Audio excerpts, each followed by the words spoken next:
ഇന്ന് നമ്മൾ ശ്വസിക്കുന്ന ഈ സ്വതന്ത്ര വായു പതിറ്റാണ്ടുകളുടെ പോരാട്ടങ്ങൾക്കും ത്യാഗങ്ങൾക്കും ഒടുവിൽ നമ്മളിലേക്ക് എത്തിച്ചേർന്നതാണ്. എന്നാൽ 1947 ഓഗസ്റ്റ് 15 മുമ്പുള്ള നിർണായക പ്രഭാതങ്ങൾ ഈ രാജ്യത്തിന് സമ്മാനിച്ചത് ഒരേ സമയം കനത്ത ആവേശവും ആശങ്കയുമായിരുന്നു. ഇന്ന് നമ്മൾ അനുഭവിക്കുന്ന സ്വാതന്ത്ര്യം വെറുതെ കിട്ടിയ ഒന്നല്ല എന്ന് നമുക്കറിയാം.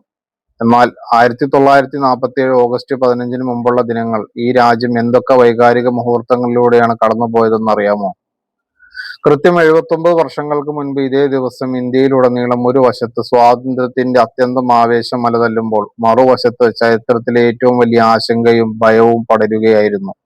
കാരണം സർ സിറിൽ റാഡ്ക്ലിഫ് ഇന്ത്യയെയും പാകിസ്ഥാനെയും വിഭജിക്കുന്ന റാഡ്ക്ലിഫ് ലൈൻ വരച്ചു തീർത്തത് ഓഗസ്റ്റ് 12-നായിരുന്നു.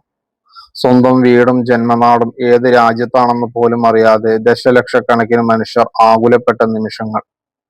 അതിർത്തികളിൽ കലുഷിതമായ അന്തരീക്ഷം രൂപപ്പെടുമ്പോൾ മറുഭാഗത്ത് പണ്ഡിറ്റ് ജവഹർലാൽ നെഹ്റുവും നേതാക്കളും സ്വാതന്ത്ര്യാനന്തര ഭാരതത്തിന്റെ ഭരണ സംവിധാനങ്ങൾക്ക് അന്തിമ രൂപം നൽകുകയായിരുന്നു. വൈസ്രോയി മൗണ്ട് ബാറ്റനിൽ നിന്ന് ഭാരതീയരുടെ കയ്യിലേക്ക് അധികാരം കൈമാറാനുള്ള ഓരോ മിനിറ്റും നേതാക്കൾക്ക് കനത്ത ഉത്തരവാദിത്വത്തിന്റെ നിമിഷങ്ങളായിരുന്നു. ആ നിമിഷങ്ങളിലും നമ്മുടെ സ്വാതന്ത്ര്യ സമര സേനാനികളുടെ മനസ്സിൽ ഒരേ ഒരു ലക്ഷ്യം മാത്രമേ ഉണ്ടായിരുന്നുള്ളൂ: ഒരു സ്വതന്ത്ര ഭാരതം. ഒരു വശത്ത് വിഭജനത്തിന്റെ കണ്ണീര്, മറുവശത്ത് നൂറ്റാണ്ടുകളുടെ അടിമത്തത്തിൽ നിന്നുള്ള മോചനത്തിന്റെ ആവേശം. വൈകാരികമായ അത്തരം അനേകം നാടകീയ മുഹൂർത്തങ്ങൾക്കായിരുന്നു ഓഗസ്റ്റ് 12-13 ദിനങ്ങൾ സാക്ഷ്യം വഹിച്ചത്. വിഭജനത്തിന്റെ കലുഷിതമായ അന്തരീക്ഷത്തിലും ജനിച്ച മണ്ണിൽ ഉറച്ചു നിൽക്കാൻ തീരുമാനിച്ച ഒരു ജനതയുണ്ടായിരുന്നു ഇവിടെ: ഇന്ത്യൻ മുസ്ലിമീങ്ങൾ.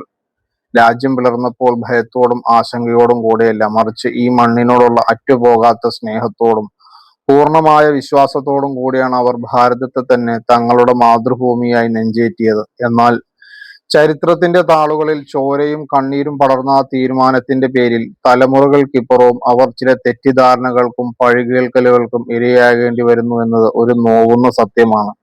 സ്വന്തം നാടിനോടുള്ള കൂറും ആത്മാഭിമാനവും നെഞ്ചിലേറ്റി ജീവിക്കുമ്പോഴും ഭൂതകാലത്തിന്റെ നിഴലുകൾ കാണിച്ച ആ ദേശസ്നേഹം ചോദ്യം ചെയ്യപ്പെടുമ്പോൾ അവർ അനുഭവിക്കുന്ന വേദന തീരെ ചെറുതല്ല.